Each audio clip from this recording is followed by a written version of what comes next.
Good morning friends. आज हम लोग डिस्कस करने जा रहे हैं कि बीपीएससी की तैयारी कैसे किया जाए या इवन कोई भी पीसीएस या यूपीएससी की प्रिपरेशन किस तरीके से किया जाए। बेसिकली आज हम यहाँ पर ये चर्चा करेंगे कि बीपीएससी की तैयारी कैसे किया जाए, क्योंकि हार्डली हम लोगों के पास अब 90 डेज़ बचा है और इसमें तैयारी का क्या रूपरेखा होना चाहिए। तो 90 डेज़ का एक प्लान मैं शेयर कर रहा हूँ, जो कि एक साइंटिफिकली उसके सिलेबस, प्रिपरेशन स्ट्रेटजी और जो क्यों पीसीएस बना है, क्यों यूपीएससी बना है, उसको मद्देनज़र रखते हुए इस स्ट्रेटजी को मैं आप लोगों के सामने बताने जा रहा हूँ कि आपको कैसे इसका तैयारी करना है। तो बीपीएससी के तैयारी को आप 3 स्टेज में बांट दीजिए।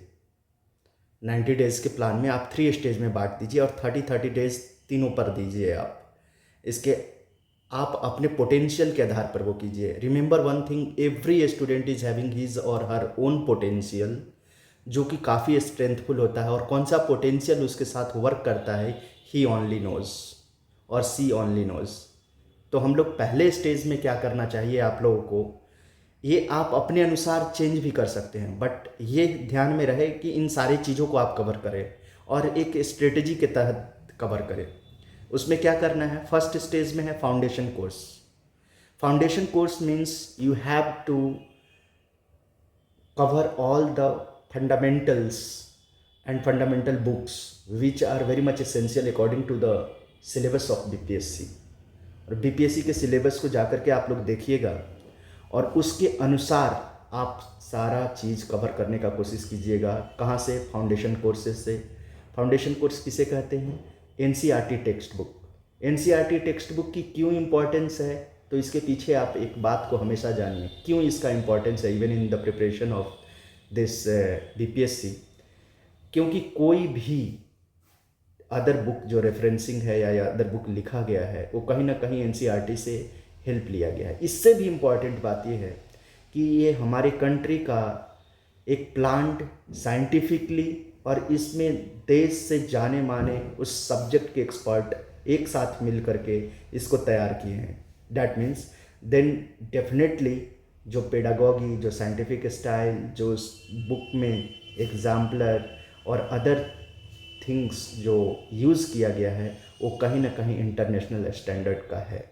क्योंकि एक नेशन का ये भी इम्पोर्टेंस रहता है कि वो कैसे ग्लोबल स्टैंडर्ड ऑफ एजुकेशन को मीट कर सके। तो ये हमारा नेशनल बुक है, जिसकी वजह से ये फाउंडेशनल बुक काफ़ी इम्पोर्टेंस पड़ता है। इसीलिए आपको ये बुक ज़रूर पढ़ना चाहिए। द फर्स्ट स्टेज आप इसे कोशिश कीजिए कि 30 दिन में इसको कवर कर लिया जाए, क्योंकि टिल 8th क्लास तक की किताबें आप एक एक दिन में पढ़ सकते हैं। उसके बाद जो थोड़ा बल्कि हो जाता है, ज्योग्राफी 11th क्लास का, और 11th के बाद जो है थोड़ा सा टफ भी एंड बल्कि हो जाते हैं, तो उसमें आपको 2-3 दिन समय लगेगा। तो आप पहले स्टेज पर कोशिश कीजिए कि एनसीईआरटी की सारी किताबें ख़त्म करें, 6 टू लेकर के 12th, और उसमें स्पेशली फोकस्ड रहे कि जो मेजॉरिटी में क्वेश्चंस आते हैं, जैसे स्पेशली हिस्ट्री हो गया, इसको एकदम ही कवर करना है एनसीईआरटी से। उसके बाद जियोग्राफी आ गया, उसके बाद बिहार स्पेशल आ गया, उसके बाद आपको साइंस के क्वेश्चंस आ गए। तो साइंस का टिल 10th होके 11th एंड 12th के सिलेक्टेड चैप्टर्स कीजिएगा अकॉर्डिंग टू द पीवाईक्यू, जो पीवाईक्यू में पूछा गया है। क्योंकि 11th 12th बल्कि हो जाता है and at the same time उसको अंडरस्टैंड करने के लिए you need some kind of assistance from the teachers. तो मुझे लगता है, और उतना ज़रूरत भी नहीं है, आप 10th क्लास तक अगर अच्छी तरीके से कर जाते हैं तो you will be in a better position to answer around 80% of to 85% of the questions.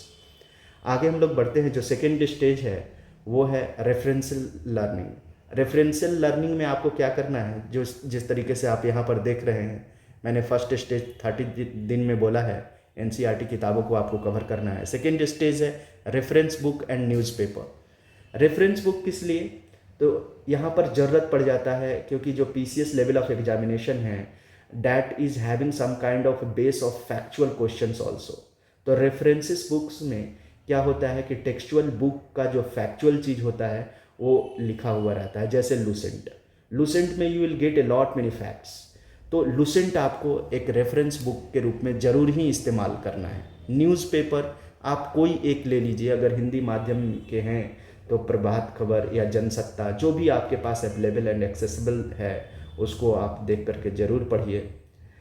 साथ ही लोकल न्यूज़पेपर में भी जो बिहार के स्पेशल न्यूज़ कवर करता है उसे देख लीजिए।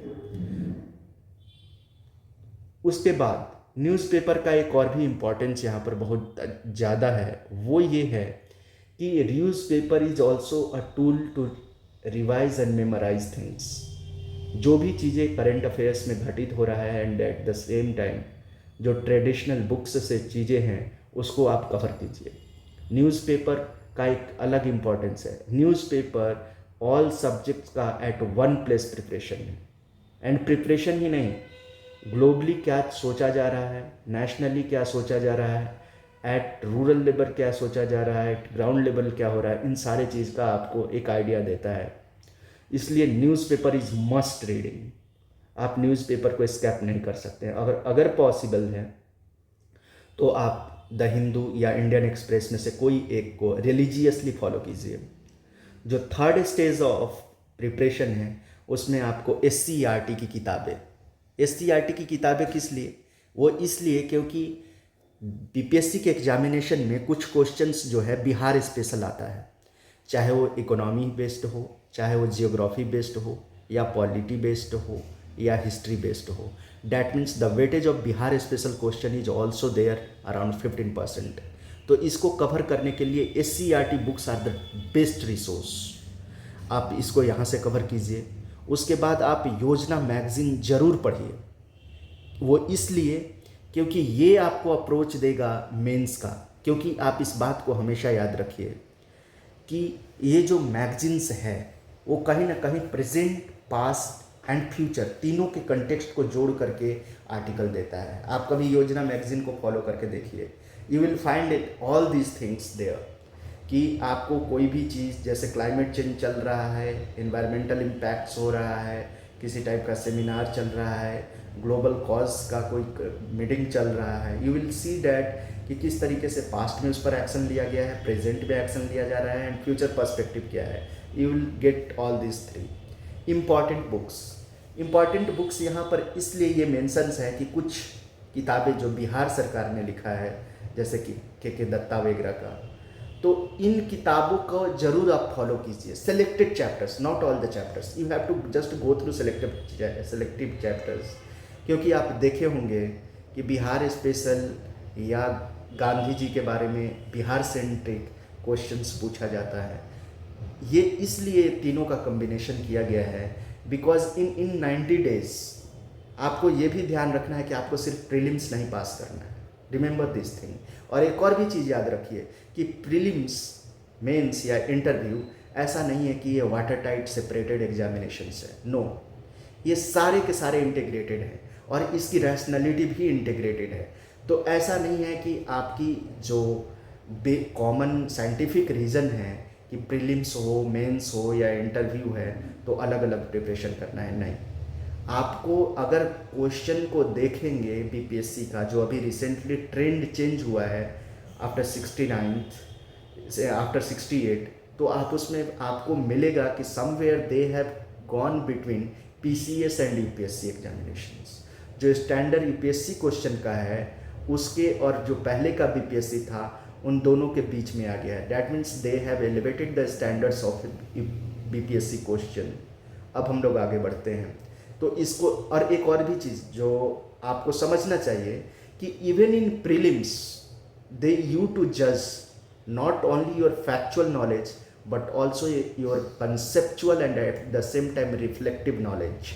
तो कंसेप्चुअल नॉलेज मेजरली क्या शो कर रहा है कि मेंस का स्किल आपके पास क्या है। रिफ्लेक्टिव नॉलेज क्या शो कर रहा है कि इंटरव्यू का स्किल कैसा है, योर पर्सनालिटी इज कैसा है, जो क्या एक एडमिनिस्ट्रेटर के रूप में फिट बैठ रहा है या नहीं। भले इसकी मात्रा कम होता है, जैसे रिफ्लेक्टिव क्वेश्चंस का आंसर क्वेश्चंस जो है हार्डली 5 या 10 के बीच में रहता है, और मेंस के भी लगभग 20 क्वेश्चंस रहता है। मेंस का कहने का मतलब ये है मेरा कि जो एनालिसिस बेस्ड, जहाँ पे concept based prelims questions, not factual. Majorly state PCS examination में फैक्चुअल क्वेश्चंस ज़्यादा होता है।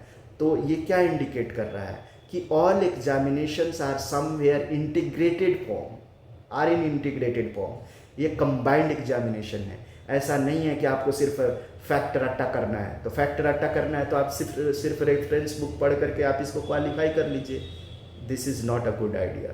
तो आपको इसीलिए साइंटिफिकली मैं ये बता रहा हूँ कि in the preparation you have to be very much focused on facts, memory, concept, analysis and at the same time your own perspective on that particular thing. क्योंकि मीन्स आपको इंटरव्यू में क्या पूछा जाता है, आप अपनी राय बताइए, कैसे समझ रहे हैं। Even in mains they use to say the same thing.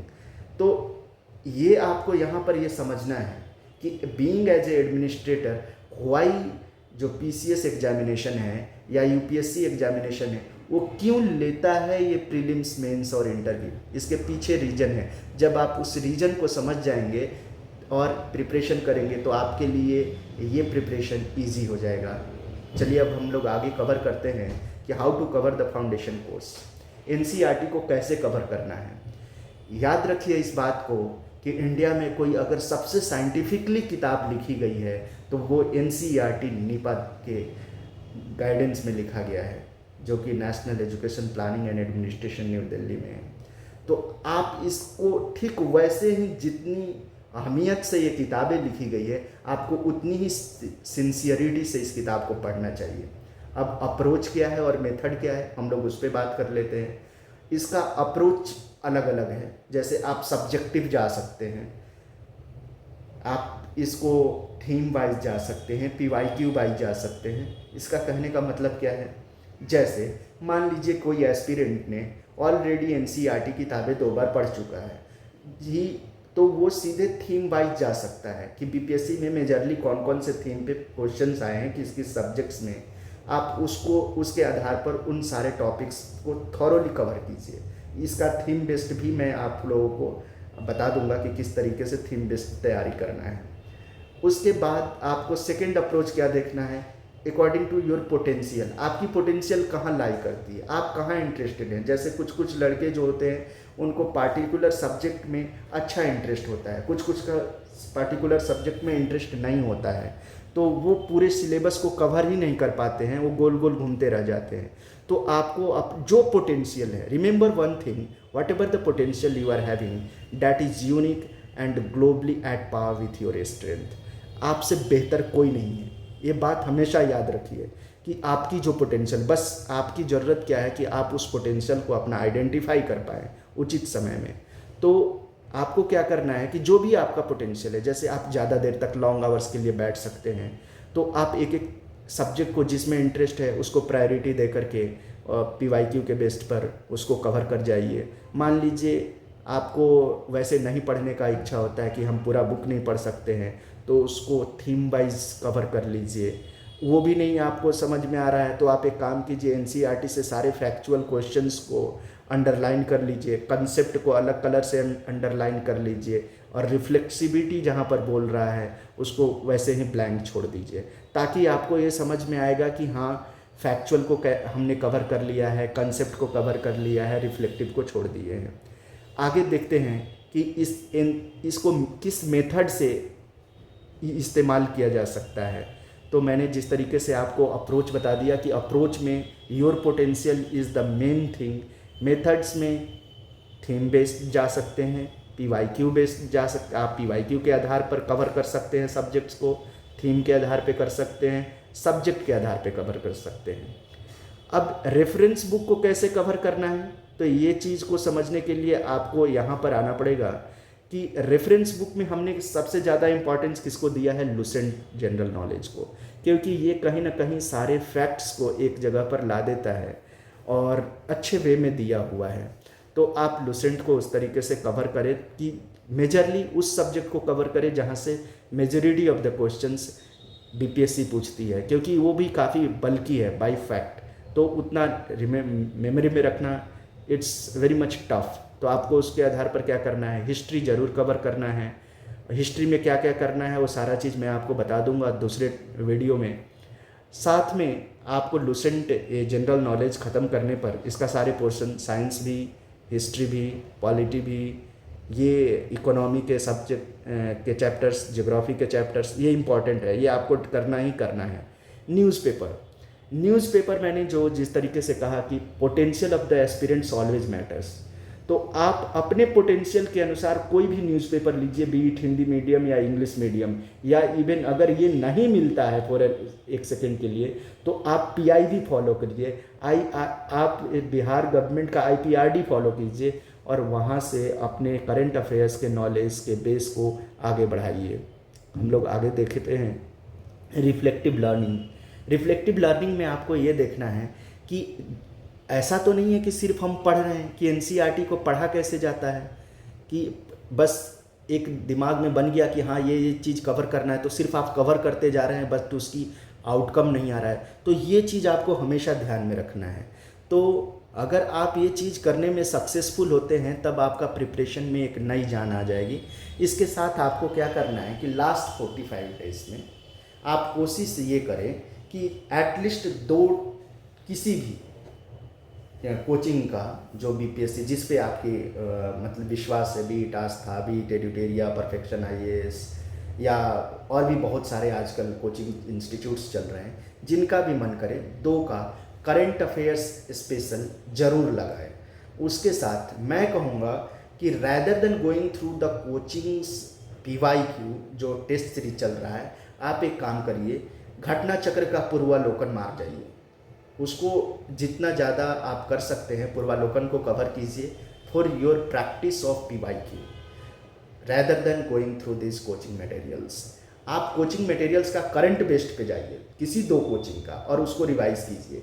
Newspaper के साथ अपना एडिशनली अगर कुछ जोड़ना चाहते हैं, जैसे कुछ बच्चे सुदूर इलाके में रह रहे हैं, उनके पास न्यूज़पेपर नहीं पहुंच पाता है, वैसे कंडीशन में वैसे बच्चे PIB हिंदी माध्यम जरूर फॉलो करें, वो आपका बहुत अच्छा बना देगा जो अंडरस्टैंडिंग है।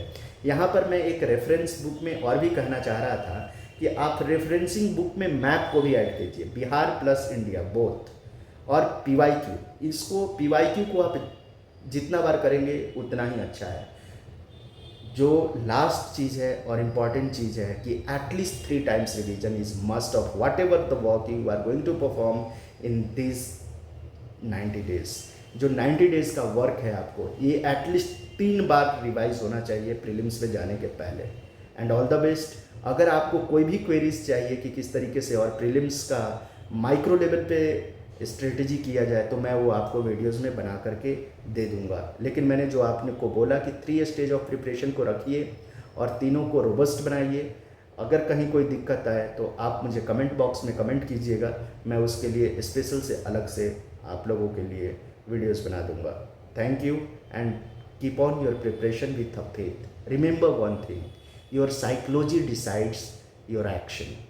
तो आप चाहे जिस स्टेज पे हों, आप इस बात में बिलीव कीजिए कि whatever potential you are having, वो पोटेंशियल का कोई इंसान नहीं है, because God has made you the best of his art. वो बस आपको आइडेंटिफाई करना है। और ये कोई ज़रूरी नहीं है कि जो मैं कह रहा हूँ उस पर जाइए। मेरा सिर्फ कहना ये है कि आप NCERT रेफरेंस बुक, मतलब कि कौन कौन से सोर्सेस हैं, कौन कौन सी प्रायोरिटी PYQs है जहाँ से BPSC क्वेश्चन उठाता है, इन अपने एबिलिटी को मैच कीजिए अपने पोटेंशियल के साथ। और सबसे ज़्यादा ज़रूरी बात, अपनी फेथ। और I am damn sure that कि जो आपके पास एबिलिटी है ना, उसके सामने ये एग्जामिनेशन कुछ नहीं है। रिमेंबर माई वर्ड्स, जो आपकी पोटेंशियल है उसके सामने ये एग्जामिनेशन कुछ नहीं है। आपके पोटेंशियल को पहचानना सबसे बड़ी चीज़ है। एंड विजडम ट्री आप लोगों को से ये चीज़ उम्मीद करता है कि आप अपने रैशनैलिटी को विजडमफुली एक एडमिनिस्ट्रेटर के साथ, एक एडमिनिस्ट्रेटिव पावर आने के साथ इस्तेमाल कीजिएगा। Thank you for watching and listening our video.